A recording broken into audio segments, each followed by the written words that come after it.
H4080 for a long time. There was literally nobody to help her, nobody. And she alone has been the pioneer pushing for work authorization for spouses. She has her amazing blog, which I'm sure many of you have already seen.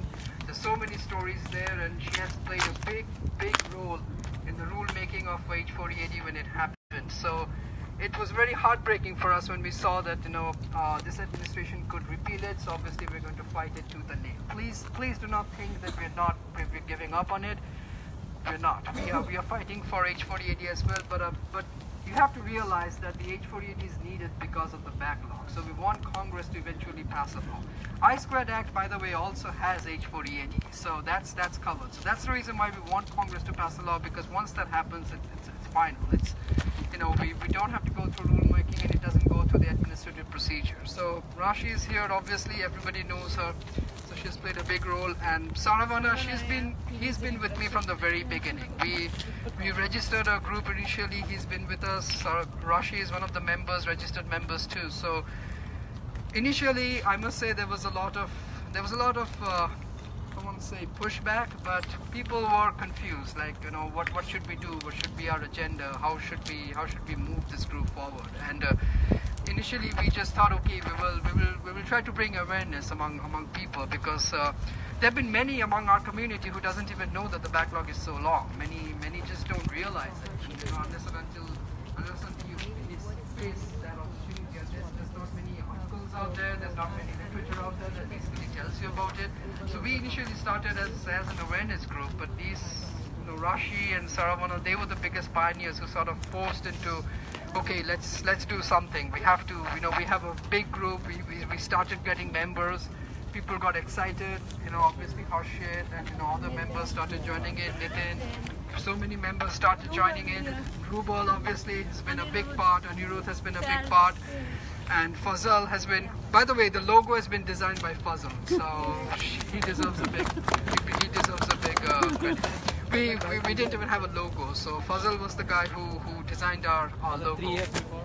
So right, so Fazal was the guy who designed our logo 2 years ago. So these are the faces who made this organization possible. So, and eventually it's every one of you. Okay, I'm just giving these names because we have talked a lot. We talk on the phone. You don't get to meet these people often. Today, everybody is here. Many flew from very far. So thank you very much. So I just wanted to introduce these folks. Who have been from the beginning, who made all this possible. But eventually, what you're seeing today, it's all because of you. It makes me feel very proud. It makes us as an organization feel very proud that each and every one of you has made this possible. It's amazing. We started with 6 people doing advocacy on one day, and today we are close to 600 doing it today. So, a big applause to each and every one of you. Thank you. Big applause to the kids. So, thank you for being here. Thank you for coming here. Hopefully we'll make it a success, and hopefully we can get a bill passed. That's why we're here. So, thank you all for coming, and let's hope for the best. Guys, for this advocacy, we all know that we will work very hard. If I start taking names who all work hard or who have been working very hard actively since last say a month or so, it would be unfair if I just highlight few names. I mean, I must thank most of the state leads who are here, who were able to pull a lot of people. Keep it clear. And that's why it's possible. That's how it works. Thank you all the state leads and the folks who came here. And especially the kids, thank you so much, guys. You are young, you're not just viewers, you're part of the community. Thank you for being brave and coming here and talking about it. I want to invite Rashi, if you want to say a few words.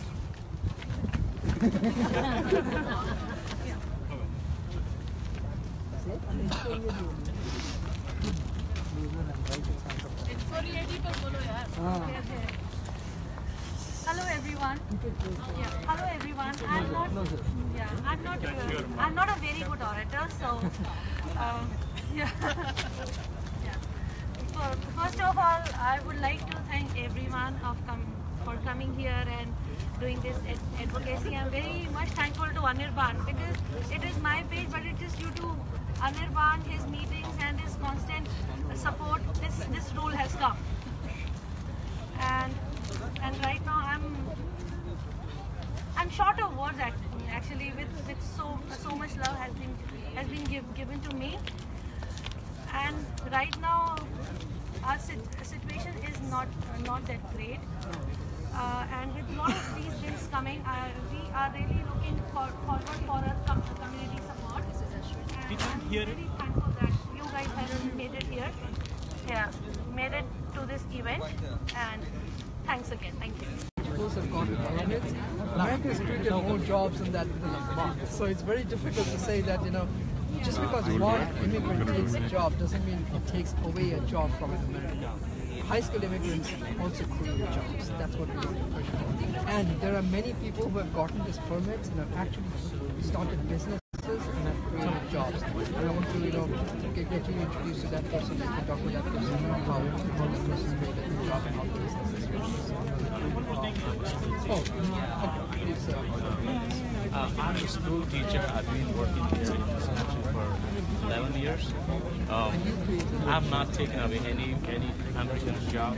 The schools that I work were, underperforming schools, and no American wants to go work there. There are even more districts who wants to pay $5,000, $7,000 more. Still, Americans don't want to take up their job. So we came here. I have international exposure. I taught in different other continents. I was in Asia for a couple of years, and I was in London. I came here because America is a dream country. It's a great country. It's fair for everybody. But when I started teaching here, there were also other international teachers along with me from Europe, from Latin America, along with me, who moved the school out. But eventually, all the other countries' teachers, international teachers, got their green cards, and their kids don't face any problem going to college. When it comes to my kid, she's a capable student with A's and with the highest GPA and 99 percentile in math. But having her capabilities, but she couldn't go and enroll in a medical school because the requirement to be an applicant is a green card or citizen. So she cannot enroll in medical school. So I'm thinking to send her to my country, India, or some other country, where I still live here, but she got to go to other countries. So I feel that it's unfair for people like us who are helping in this society. We've been in the teaching in American schools for 11 years, and I feel it's unfair. I know every American wants to support us, but I request the lawmakers to think, think about us, and make it a bit harder, make green changes. Can you just say and spell your first and last name real quick? Nazir, Nazir, and my last name is Saeed, S-Y. Thank you. Thank you so much. It is going to take everything from us. I came to this country in 1996. It took me 20 years to just get a permit to work. And these 20 years, I don't know how I spent being from the breadwinner for my family, going back, sitting at home. But I didn't give up. I started working in the community. So I was contributing to the community where I live. And in 2015 when I got my EAD, that was a perfect time that I got my EAD because my daughter was going to college. My wife was working 3 jobs. I was sitting at home taking care of my kids. But when EAD came and my daughter was ready to go to college, it was a perfect match because whatever earning I had, it's still till today, it is going to her tuition. If they take away my job, my daughter is US citizen, and I don't think so we'll be able to pay for her tuition. Even though she got good scholarship, but still we have to pay almost $25,000 for her tuition, and which we won't be able to do it because my wife then won't be able to support all of us. We are home, we have to pay our taxes, and we have to take care of our families back in India. So I don't know how it is going to help, and then I'm paying taxes on my income. So how it is going to help US economy if the take away my freedom from them. And the most difficult part for my daughter will be that she, even though she's a US citizen, she doesn't have any co-sponsor for her tuition. So for her loan, student loan, we are not US citizens, so we won't be able to become her guarantor for the loan. And I don't have anybody else over here to give that guarantee for her student loan. So would that mean that she has to come back out of college? My son, he came here when he was 2 and now he's 15. He's ready to go to college in a couple of years. How am I going to tell him that, hey, you cannot go to your dream college because we cannot afford it after living over here for all these years? So I would say that whatever Senator had, he has come out with such a nice bill.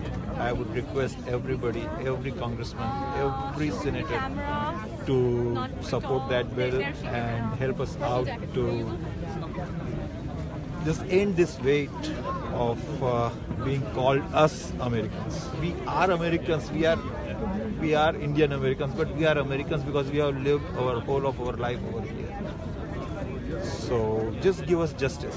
Give us justice. It is really inhuman to make us go through all this for all these years. That's what I have to say.